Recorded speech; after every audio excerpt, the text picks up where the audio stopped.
RP TV news में आपका स्वागत है। देखते हैं आज की खास खबर। बैंक के खाते से राशि की ठगी का आरोपी गिरफ्तार। ग्रामीणों के थंब इम्प्रेशन लेकर बनाता था डुप्लीकेट थंब इम्प्रेशन। राशि निकालने के लिए कियोस्क, एटीएम और भीम ऐप का करता था उपयोग। यूट्यूब से सीखा ठगी करने का तरीका। 10 लाख की ठगी आए सामने। 3,90,000 किए जब्त। बड़वानी और धार जिले के लोगों से ठगी आरोपी 26 वर्षीय भरत कुमरावत और 24 वर्षीय धर्मेंद्र कुमरावत गिरफ्तार। बड़वानी कोतवाली पुलिस की कार्रवाई। सुनीता बाई पति कारण उचवारे निवासी ग्राम अवल्दा के यहाँ 02 व्यक्ति आए एवं सरकारी योजनाओं का लाभ बताकर मोम जैसी प्लास्टिक की छड़ को पिघलाकर मोटे पुष्ट पर हाथ के अंगूठे की छाप ले ली। आधार कार्ड की फोटो लेकर चले गए। बाद में सुनीता बाई के एसबीआई बैंक के खाते से 87,000 रुपए तथा देना बैंक के खाते से 2,800 रुपए निकाल लिए, जिसकी शिकायत आवेदन पत्र पर पीड़िता ने बड़वानी थाने पर की, जिसे जांच में लिया गया। साइबर क्राइम की घटना होने से पुलिस अधीक्षक बड़वानी द्वारा तत्काल मामले को संज्ञान में लेकर सोशल मीडिया एवं समाचार पत्रों के माध्यम से आम जनता को सतर्क रहने व बचने का आह्वान किया। जांच में बैंकों के अकाउंट डिटेल, सीसीटीवी फुटेज की तकनीकी माध्यम से जांच करने पर भरत कुमरावत निवासी निसरपुर जिला धार की गतिविधियों संदिग्ध पाई गई, जिस पर टीम मुखबिरों का जाल बिछाकर सूचना संकलन की सूचना पर मालूम पड़ा भरत कुमरावत सिम बेचने और कियोस्क में खाता खुलवाता है और उसका भाई धर्मेंद्र भी उसका सहयोग करता है। संपूर्ण जांच में भरत कुमरावत और धर्मेंद्र कुमरावत निवासी निसरपुर ने आवेदिका सुनीता बाई उचवारे से धोखाधड़ी करने के तथ्य पाए। दोनों आरोपी के विरुद्ध बड़वानी में धारा 420, 467, 468, 47,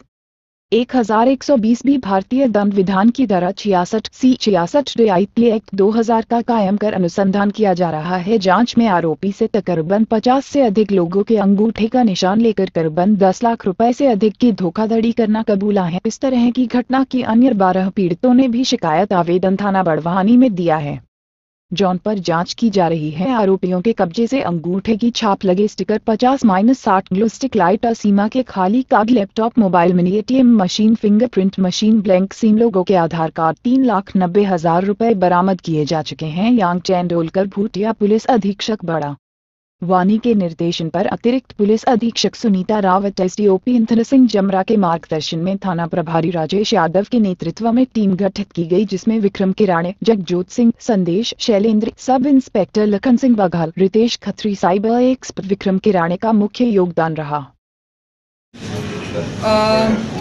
हमारे पास एक शिकायत आई थी और उस शिकायत के चलते एक सुनीता बाई नाम की एक महिला ने शिकायत की थी कि उनके बैंक के खाते से 87,000 रुपीज़ विड्रॉल हुई है।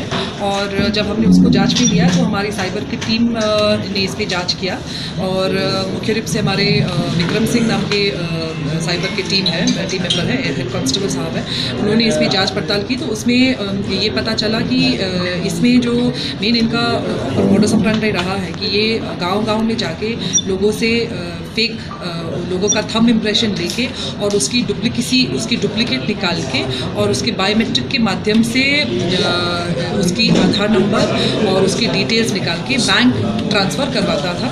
और इसने लगभग ऑलमोस्ट अराउंड 70-80 लोगों का थंब इम्प्रेशन इसने लिया है एंड ऑलमोस्ट 10 लाख का अभी तक इसने ट्रांजैक्शन किया है। अभी इन्वेस्टिगेशन जारी है, मोर विल कम आउट। और ये इसका मोडस ऑपरेंडी रहा था। ये रहने वाला आरोपी जो है, जो हमारे गिरफ्त में आया है, वो रहने वाला निसरपुर धार जिले का है और इसका सहयोगी 3 लोग इसके साथ थे। एक उसका खुद का भाई था और एक और व्यक्ति है जो अभी फरार है फिलहाल, तो उसकी पतासाजी अभी जारी है। बट जो मुख्य आरोपी है, जो मेन ब्रेन चाइल्ड है behind this entire crime, that person वो हमारे साथ है, हमारे पास है। हमने उसको गिरफ्तार कर दिया और उसके यहाँ से हमको 3.9 लाख रुपीज़ की जब्ती हुई है and also with all this instrument, उसका phone, mobile number, mobile sim card 127 sim card और फिंगरप्रिंट्स 47 फिंगरप्रिंट्स, जो अन्य बहुत सारे यहाँ के अपने गांव के क्षेत्र के लोगों के हैं, कोई धार जिले के क्षेत्र के, कोई बरवानी, कोई तलवारा डैम जो अंजल क्षेत्र के, इस तरीके से 47 इनका फिंगरप्रिंट्स है अभी लोगों का। अभी हम लोगों से संपर्क कर रहे हैं और लोग हो सकते हैं जिसका इसने फिंगरप्रिंट लिया हुआ हो और अभी इन्वेस्टिगेशन जारी है। सर, यदि अपराध की बात की जाए तो साइबर का ये जिले में पहला ऐसा अपराध है? साइबर का जिले में पहला अपराध, साइबर किस तरीके का पहला अपराध है? वैसे देखा जाए तो आई थिंक बरवानी ज़िले में ऐसे फिंगरप्रिंट डुप्लीकेसी करना, इस तरीके से 420 करना, मैंने तो यहाँ पे पहले कोई केस नहीं देखा। एंड इनफैक्ट जहाँ पे भी मैं अभी तक रही हूँ वहाँ पे इतना हाई लेवल और इतना मतलब शार्प तरीके से इस तरीके से करना, I have not seen that before. जिस तरीके से इसने हमको समझाया कि कैसे इसने लोगों से फिंगरप्रिंट लेता था, क्या बोल के लेता था, कैसे वो लोगों का भरोसा करके भरोसा लेके फिर उनसे ही उनका आधार कार्ड नंबर और फिंगरप्रिंट, और किसी को शक भी नहीं होता था कि ऐसे करके। तो it's a very new case. लगातार साइबर क्राइम पे अभियान चल रहा है, आपका क्या मैसेज देना चाहते हैं? मेरा मैसेज लोगों को यही देना चाहती हूँ, अभी जो है ये एज कन्वेंशनल क्राइम्स का अभी एनी मोर नहीं रहा है। अभी क्राइम्स ऐसे हो रहे हैं जो आम आदमी, नॉट जस्ट हमारे गांव के, जो अच्छे पढ़े लिखे और जो बहुत ही एजुकेटेड लोग हैं, उनको भी इस तरीके के जो है चपट में ये ले लेते हैं। बिकॉज इट्स अ वेरी मतलब जो नॉन कन्वेंशनल क्राइम है ये इस तरीके का होते हैं। इसीलिए इसमें सबसे ज़्यादा इंपॉर्टेंट है कि आप लोग जो है सेंसिटाइज रहे कि ये ठगी जो है केवल आपके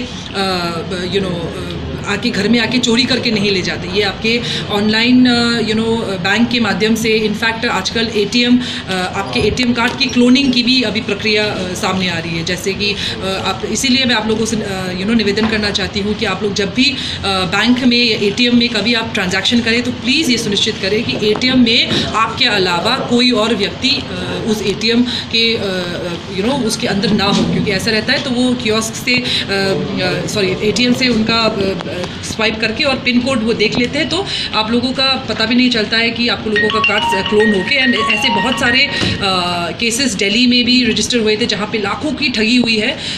यहाँ पे भी अभी देखने में आ रहा है, अभी 1-2 केसेस हमारे पास सामने आ रहा है जो अभी हम इन्वेस्टिगेट कर रहे हैं। बाहरी जिलों में भी ऐसे केस आ रहे हैं। So just little bit of जो बोलते हैं ना सतर्कता, अगर हर आदमी और हर व्यक्ति अगर थोड़ा बहुत सतर्कता बरता ले अपनी रोज़मर्रा की लाइफ में, OTP पिन मांगते हैं कुछ भी बोल के वो ना दे। बहुत सारी चीज़ें होती हैं जो बैंक अपने आप से आप लोगों को बताती है कि आप ये डूज एंड डोंट्स जो रहता है उसको अच्छी तरीके से देखें। ATMs में भी अभी पड़ा हुआ है व्यक्ति, और इसने ये सब प्रक्रिया जो है YouTube से सीखा है कि कैसे फिंगरप्रिंट को डुप्लीकेट किया जा सकता है, कैसे बायोमेट्रिक आइडेंटिफिकेशन फ़ोन में ऐप के माध्यम से वो ले सकता है, कैसे ट्रांसफ़र दूसरे अकाउंट में किया जा सकता है।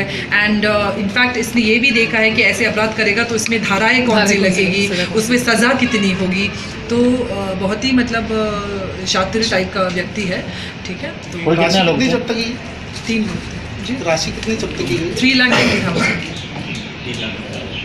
और गिरोह में शामिल होने की hopefully it is under investigation. अभी हमने इसको PR में लिया है, 4 तारीख तक हमारे पास है, और उससे और पूछताछ की जाएगी उनसे। अगर इनमें कोई और लोग शामिल हैं तो उसके बारे में भी बात किया जाएगा। जो भी लोग शामिल हैं उसकी जड़ तक जाएंगे। तो ये इसका फिंगर है कि सामने वाले का फिंगर है, इसमें ले लेता था कि आपका फिंगर अच्छे से आ नहीं रहा। आप लोगों ने ऐसा केस पहले नहीं देखा है? बहुत सारी चीज़ें पहली बार हुई। और उन्होंने विधवा पेंशन के नाम से घर से अंगूठे का निशान लिया। उन्होंने कहा कि 1 अप्रैल से आपको 1,000 रुपये मिलेंगे। फिर उन्होंने अंगूठे का निशान लिया और आधार नंबर लिए, और थोड़ी देर बाद वो चले गए। आप लोगों ने पूछा नहीं कि कौन हो?